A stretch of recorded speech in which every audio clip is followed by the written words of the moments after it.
NCERT CBSE class 9 maths हम chapter 7 triangle शुरू करते हैं। क्लास 1 में हम लोग देखते हैं ट्रायंगल होता क्या है। तो ट्राई मतलब तीन, तो हम कह सकते हैं जिसके तीन एंगल हो, या फिर इसको जनरली हम लोग डिफाइन करते हैं close figure form by three intersecting lines. तीन इंटरसेक्टिंग लाइन से जो क्लोज फिगर फॉर्म होता है उसे हम लोग ट्रायंगल कहते हैं। ट्रायंगल में थ्री साइड्स होते हैं, थ्री एंगल्स होते हैं, थ्री वर्टिसेस होते हैं। जैसे अगर हम लोग ट्रायंगल ABC ले तो इसको रिप्रेजेंट हम लोग ऐसे करते हैं। इसमें तीन साइड्स AB है, BC है, CA है, थ्री एंगल्स AB और C है, और थ्री वर्टिसेस A, B और C है। कन्ग्रुएंस ऑफ ट्रायंगल्स हम लोग देखते हैं। तो सबसे पहले देखते हैं कन्ग्रुएंट होता क्या है। तो इक्वल इन ऑल रिस्पेक्ट्स, जैसे congruent figures whose shapes and sizes are both same. मतलब शेप भी सेम, मतलब ट्रायंगल और सर्कल ये दो शेप हो गए, रेक्टेंगल तीसरा शेप हो गया। तो शेप भी सेम और साइज भी सेम, ठीक है। क्लास 10 में हम लोग सिमिलैरिटी पढ़ेंगे, उसमें आपका शेप तो सेम होगा पर आपके साइज अलग अलग होंगे, ठीक है। तो जो आपके साइड्स होंगे उनका रेशियो या प्रपोर्शन में वो होंगे, वो हमें 11th में पढ़ना है, सिमिलैरिटी ऑफ ट्रायंगल्स। कन्ग्रुएंस मतलब हू बहू पूरा का पूरा सेम होंगे, एंगल सेम, साइड्स की लेंथ सेम, वर्टिसेस, ठीक है, सब सेम होंगे। नाम अलग अलग हो सकते हैं पर वो कंप्लीटली ओवरलैप करेंगे एक दूसरे पे। सिमिलैरिटी में ऐसा नहीं होता है। Example congruent circles of the same radius with the same centre, ठीक है। तो जिनका क्या होगा, हमारा रेडियस बिल्कुल सेम है, वो आपके सेम सर्कल होंगे, कन्ग्रुएंट सर्कल होंगे। उनके सेंटर भी आप अलग अलग मान सकते हैं पर वो कन्ग्रुएंट ही होंगे, ठीक है। दे कवर ईच अदर कम्प्लीटली, वो एक दूसरे को कम्प्लीटली कवर करेंगे। तो अगर दो सर्कल के रेडियस सेम है तो आपके वो दोनों सर्कल्स कन्ग्रुएंट है। Whenever identical objects have to be produced, the concept of congruence is used in making the cast. तो कास्ट होता क्या है, जैसे एग्जांपल दिया NCERT में से आइस क्यूब्स होते हैं, तो उसमें रेक्टेंगुलर होते हैं, ठीक है। जो ट्रे होती है आइस ट्रे रेफ्रिजरेटर में, फ्रिजों में, तो वहाँ पर आपका क्या हो जाता है, एक आइस क्यूब जो हमारे होते हैं तो उसमें रेक्टेंगल होता है, ठीक है, फ्रीज़र में, या ट्रायंगल शेप के आइस जम सकते हैं, सर्कुलर शेप के भी जमते हैं। तो जो कास्ट प्रिपेयर किया जाता है, प्लास्टिक का जो कास्ट प्रिपेयर किया जाता है, तो उस समय क्योंकि ये कन्ग्रुएंट है तो इसकी प्रॉपर्टीज़ यूज़ की जाती है, ठीक है। और भी एग्जांपल्स कुछ दिए हैं रियल लाइफ में, जैसे पेन, अगर पेन सेम पेन है तो हमें उसकी ही लीड चाहिए, तो जो कन्ग्रुएंट हो एक दूसरे से, ऐसे करके कुछ बेसिक एग्जांपल दिए हुए हैं NCERT में। तो आप NCERT को रीडिंग ज़रूर कीजिएगा। अगला है congruency of triangles. Two triangles are congruent if, तो दो ट्रायंगल्स कन्ग्रुएंट होते हैं if the sides and angles on one triangle are equal to the corresponding sides and angles of other triangle. ये कॉरस्पॉन्डिंग वर्ड बहुत important है, ये हम लोग देखेंगे। तो दो ट्रायंगल कन्ग्रुएंट होते हैं अगर साइड सेम हो, एंगल्स सेम हो, या हम कह सकते हैं one triangle completely covers the other triangle. Example के लिए यहाँ मैंने दो ट्रायंगल लिए हैं ABC और RPQ या PQR या QRP, अभी आप कुछ भी बोल सकते हैं, इसको BAC भी बोल सकते हैं। तो यहाँ पर ये दोनों कन्ग्रुएंट है कि नहीं, तो जैसे NCERT में एक्टिविटी में कट करने बोला गया, फिर आप घुमा के देखिए क्या ये दोनों एक दूसरे पे ओवरलैप कर जाते हैं कम्प्लीटली, तो ये कन्ग्रुएंट है। तो we can rotate the triangle physically to see if they completely cover each other और नॉट। लेकिन थियोरेटिकली कैसे करें, ठीक है। थियोरेटिकली मतलब जैसे हम लोग, जैसे थियोरेटिकल होता है, जैसे फिजिक्स आप आगे बढ़िएगा 12th के बाद अगर आप कोर में जाइएगा तो थियोरेटिकल फिजिक्स होता है, प्रैक्टिकल फिजिक्स होता है, theoretical chemistry, practical chemistry, theoretical biology और प्रैक्टिकल बायोलॉजी, ऐसे करके एक थियोरेटिकल साइंस होता है, एक हमारा प्रैक्टिकल साइंस होता है। तो थियोरेटिकल में हम लोग सोचते हैं कि बिना प्रैक्टिकल किए क्या हम लोग अनुमान लगा सकते हैं, फिर प्रैक्टिकल करके हम लोग चेक भी करते हैं। तो यहाँ पर हम लोग देख सकते हैं कि हम लोग फिजिकली तो रोटेट कर सकते हैं, पर क्या हम लोग बिना फिजिकली रोटेट किए बता सकते हैं क्या ये कन्ग्रुएंट है कि नहीं।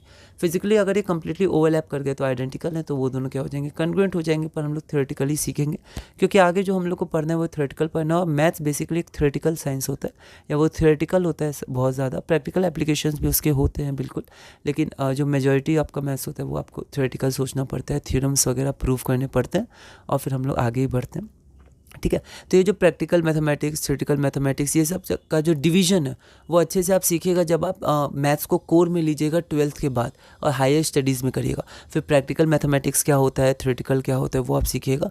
अभी हम लोग बेसिकली मैथ्स को पेपर में करते हैं और क्वेश्चन सॉल्व करते हैं, कुछ थ्योरम्स वगैरह स्टडी करते हैं। तो यहाँ पर हम लोग देखते हैं थ्योरेटिकली हम लोग देख सकते हैं कि PQ कवर्स AB। तो यहाँ पर जब आप देखिएगा तो जो हमारा PQ है, PQ कहाँ पर है तो देख लेते हैं। ये जो PQ है 4.5 सेंटीमीटर, तो 4.5 सेंटीमीटर के ऊपर ही ये वाला साइड आएगा, तो AB, तो पी क्यू ए बी। अब आप पी क्यू को क्यू पी भी बोल सकते हैं, ए बी को बी ए भी बोल सकते हैं अभी के लिए, पर आगे देखेंगे कि वहाँ पर जब वर्टिसेस सेम हो जाएंगे तो एक वर्टिसेस के लिए एक ही वर्टिसेस ओवरलैप करेगा, तो उसी के अनुसार हम लोग साइड्स को देखेंगे, ठीक है। तो यहाँ पर P Q covers A B, तो P Q equal to A B, या हम लोग ऐसे कॉरेस्पॉन्डिंग का साइन ऐसे भी देते हैं, P Q corresponds to A B. उसी प्रकार Q R is equal to B C, तो यहाँ पर क्यू आर हमारे पास क्या है 5 सेंटीमीटर, तो यहाँ भी 5 सेंटीमीटर बी सी है। उसी प्रकार यहाँ पर 4 सेंटीमीटर आर क्यू है, यहाँ पर सी ए या ए सी अभी हम लोग बोल सकते हैं क्योंकि दोनों 4 सेंटीमीटर है। उसके बाद जब हम लोग एंगल देखेंगे तो यहाँ देखिए ये एंगल इसके बराबर है, तो बस हमने एक बार ऐसे आर्क बनाया है तो एंगल ये एंगल पी के बराबर है। यहाँ 2 बार आर्क बनाया तो एंगल भी हमारा एंगल क्यू के बराबर है, और यहाँ 3 बार आर्क बनाया तो एंगल सी हमारा एंगल आर के बराबर है। ये एंगल सी एंगल बी के बराबर नहीं है, अगर होता तो यहाँ भी 2 आर्क बने रहते हैं, ठीक। तो ये सब कुछ रिप्रेजेंटेशन होती है जो हमें ध्यान रखनी है। अब हम लोग मेन पार्ट पे आते हैं। अब यहाँ पर हम लोग देखते हैं कि 1-1 कॉरेस्पॉन्डेंस वर्टिसेस में भी है, तो यहाँ पर देख सकते हैं एक वर्टेक्स दूसरे वर्टेक्स के ऊपर लाई करेगा, ठीक है, क्योंकि जब ये ओवरलैप करेंगे तो एक वर्टेक्स इसके एक वर्टेक्स पे, इसका एक वर्टेक्स इसके एक वर्टेक्स पे। तो यहाँ देखते हैं हम लोग कौन सा वर्टेक्स किस पे लाई करेगा, इसमें हमें थोड़ा ध्यान देना है। तो यहाँ पर देखिए आप ऐसा सोच सकते हैं जैसे ये पी है, पी वर्टेक्स से 2 साइड्स निकल रही हैं, एक 4 सेंटीमीटर वाली एक 4.5 सेंटीमीटर वाली। तो इन तीनों वर्टेक्स में से कौन सा ऐसा वर्टेक्स है जिसमें से 2 साइड्स निकल रही हैं, 4 सेंटीमीटर वाली 4.5 सेंटीमीटर वाली, तो वो वर्टेक्स ए है, तो पी कॉरेस्पॉन्ड करेगा ए को। उसी प्रकार अगर हम देखें तो यहाँ पर हमारे पास सी है जिससे 2 साइड्स निकल रही हैं 4 सेंटीमीटर वाली और 5 सेंटीमीटर वाली। तो इसमें से कौन 4 सेंटीमीटर और 5 सेंटीमीटर वाली निकल रहा है, तो आर है, 4 सेंटीमीटर वाला निकल रहा है और यहाँ पर आपका 5 सेंटीमीटर वाला निकल रहा है, ठीक है। तो सी आर को कॉरेस्पॉन्ड करेगा। और वैसे क्यू हम लोग देखें 5 सेंटीमीटर 4.5 सेंटीमीटर, तो यहाँ पर बी है जो क्या है 4.55, हाँ, तो बी आपका 4.5 और 5। तो आप ऐसे सोच सकते हैं। एक बार आप ऐसे सोच लिए, फिर हम लोग ध्यान से देखेंगे कि हम लोग को कौन सा साइड्स लेना था। पहले हम लोग ये देख लेते हैं, पी कॉरेस्पॉन्ड कर रहा है ए को, क्यू कर रहा है बी को, आर कर रहा है सी को। अब हम लोग थोड़ा ऊपर चलते हैं। तो यहाँ पर अगर पी कॉरेस्पॉन्ड कर रहा है ए को, ठीक है, तो इन दोनों को ले लिया। अब यहाँ पर जब 4 सेंटीमीटर वाली साइड बराबर होगी तो पी आर ही बोलेंगे। यहाँ पर क्या बोलेंगे हम लोग, पी आर बोलेंगे यहाँ पर, अगर पी को हमने ले लिया है, और यहाँ पर हम लोग इसको ए सी बोलेंगे। तो यहाँ पर हम लोग पी से करेंगे तो पी आर और ए सी बोलेंगे, सी ए नहीं, पी आर के साथ सी ए को नहीं जोड़ेंगे। पी से आर गए 4 सेंटीमीटर तो ए से सी जाएंगे। तो यहाँ देखिए यहाँ पर आर पी और सी ए लिखा है ना, मतलब यहाँ पर आपका पी को नहीं माना गया, यहाँ पर क्या आर पी लिखा गया, कोई दिक्कत नहीं है। यहाँ पर आर है तो आर कॉरेस्पॉन्ड कर रहा है सी से, तो आर से पी गए तो हम लोग सी से ए जाएंगे, तो आर पी बराबर सी ए लिखेंगे, आर पी बराबर ए सी नहीं लिखेंगे। जबकि ऐसे दोनों सेम ही है 4 सेंटीमीटर, पर लिखने का तरीका बहुत इंपॉर्टेंट है। तो आर पी बराबर सी ए जो यहाँ लिखा है, और अगर इसको पलटेंगे तो इसको ही पलटेंगे, पी ए बराबर ए सी। तो यहाँ पर देखिए आर पहले आया तो सी पहले है, आर कॉरेस्पॉन्ड कर रहा है एक सी को और पी कॉरेस्पॉन्ड कर रहा है ए को। तो ये सब लिखना बहुत इंपॉर्टेंट है, ठीक है। आगे बढ़ते हैं।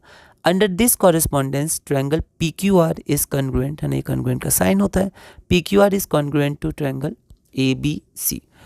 क्यू आर पे नहीं लिख सकते ए बी सी से, है ना, it will not be correct, ठीक है। तो देखिए ऐसा इसलिए लिखते हैं क्योंकि हम लोग को नाम से ही पता चल जाएगा, पहले पी आया तो यहाँ पर पहले ए आया, तो पी ए को कॉरेस्पॉन्ड कर रहा है, क्यू आपका बी को कॉरेस्पॉन्ड कर रहा है, आर आपका सी को कॉरेस्पॉन्ड कर रहा है। साइड भी हम लोग देख सकते हैं, तो पी क्यू बराबर पहला 2 तो इसका पहला 2 ए बी, इसका लास्ट का 2 क्यू आर तो इसका लास्ट का 2 बी सी, ठीक है। तो इसलिए हम लोग को ये कॉरेस्पॉन्डेंस इंपॉर्टेंट है लिखना, है ना, इसमें थोड़ी कन्फ्यूज़न होती है, आप देख लीजिएगा। उसी प्रकार एक एग्जांपल और है यहाँ पर, फिर ट्रायंगल ए बी सी है। यहाँ पर आप ये किसके कॉन्ग्रुएंट होगा, triangle A B C triangle D E F के, एफ डी ई के कि ई एफ डी के, ये बहुत कन्फ्यूजन होता है, तो हम लोग देखते हैं। तो सबसे पहले हम लोग क्या करते हैं, वर्टेक्स देख लेते हैं। तो यहाँ पर जो ए है, ए से 4.5 सेंटीमीटर और 4 सेंटीमीटर वाली साइड निकल रही है, तो 4.5 और 4, तो ये एफ है, तो ए कॉरेस्पॉन्ड कर रहा है आपका एफ को। उसी प्रकार सी हम लोग देखें तो उससे 4 सेंटीमीटर वाली साइड निकल रही है 5 सेंटीमीटर वाली, तो ई हो गया 4 सेंटीमीटर वाली 5 सेंटीमीटर वाली। तो इस लेफ्ट में हम लोग ए बी सी का लिखते हैं वर्टेक्स, तो सी आपका कॉरेस्पॉन्ड कर रहा है 4 5 तो ई से, और जो बचा उससे कॉरेस्पॉन्ड कर जाएगा तो बी डी से, बी डी से, ठीक है। अब आप इसको जैसे चाहें वैसे लिख सकते हैं। अगर आप ए बी सी लिख रहे हैं, ट्रायंगल ए बी सी, तो आप इसको लिखिएगा इज कॉन्ग्रुएंट टू ट्रायंगल, है ना, इसको थोड़ा अच्छे से बनाएंगे, ए एफ है ना, तो एफ डी ई होगा। तो देखिए ये रहा, ऐसे हम लोग कॉरस्पॉन्डेंस को चेक कर सकते हैं, ठीक है। तो यहाँ पर हम लोग देखते हैं जैसे एफ डी है, A B, D E B C, E F C है। तो आप देख सकते हैं जब आपने एक बार लिख दिया तो शुरू का एफ डी, तो शुरू का 2 लेटर ए बी, फिर डी ई है ना, तो लास्ट का 2 डी ई, यहाँ पर लास्ट का 2 बी सी। उसके बाद ई एफ है, मतलब ये दोनों, पहले ई फिर एफ, तो पहले सी फिर ए, ठीक है। तो ऐसे करके फिर आप लिख सकते हैं। यहाँ पर मैंने साइड्स दिखाया, फिर ये दिखाया, पर आप पहले वर्टेक्स लिख देंगे तो ज़्यादा आसान हो सकता है, ठीक है। तो ऐसे सही है, बट राइटिंग ऐसे ट्रायंगल डी एफ नहीं लिख सकते क्योंकि ए डी को कॉरेस्पॉन्ड नहीं कर रहा है, या डी ए को कॉरेस्पॉन्ड नहीं कर रहा है, ए और एफ कॉरेस्पॉन्ड कर रहे हैं एक दूसरे को, ठीक है। तो इसलिए ये आपका गलत है। और एक बार ये ऐसे नहीं लिख सकते आप, ठीक है, क्योंकि ऐसे नहीं लिखते हैं इसलिए क्योंकि हम लोग डायरेक्ट रिलेशन निकाल सकते हैं, सही से लिखेंगे। जैसे यहाँ देखिए, यहाँ पर जैसे F D A B C है, तो एफ डी बराबर ए बी हो जाएगा, डी लास्ट के 2 लेटर, तो यहाँ के लास्ट के 2 लेटर बी सी। और एंगल भी देख सकते हैं, एफ है पहला यहाँ पर, तो एंगल ए, यहाँ पर पहला ए है तो एंगल ए के बराबर है एंगल एफ। यहाँ पर लास्ट में एंगल ई, मतलब ई है मतलब एंगल ई, तो यहाँ पर लास्ट लेटर सी है तो एंगल सी हो जाएगा। नोट देखते हैं, it is necessary to write the correspondence of vertices correctly for writing of congruence of triangles in the symbolic form. In congruent triangles corresponding parts are equal. तो congruent triangles पूरी तरह identical होते हैं, corresponding parts, तो triangles के part हमारे क्या होते हैं, साइड होते हैं, वर्टेक्स होते हैं या वर्टिसेस होते हैं, और हमारे एंगल्स होते हैं। तो अगर हम लोग अच्छे से लिखेंगे है ना, तो हम लोग डायरेक्ट बोल सकते हैं कौन एंगल किसके बराबर, कौन वर्टेक्स किसके बराबर, कौन साइड किसके बराबर। तो इन congruent triangles corresponding parts are equal, identical होते हैं तो कॉरेस्पॉन्डिंग पार्ट्स इक्वल होते हैं।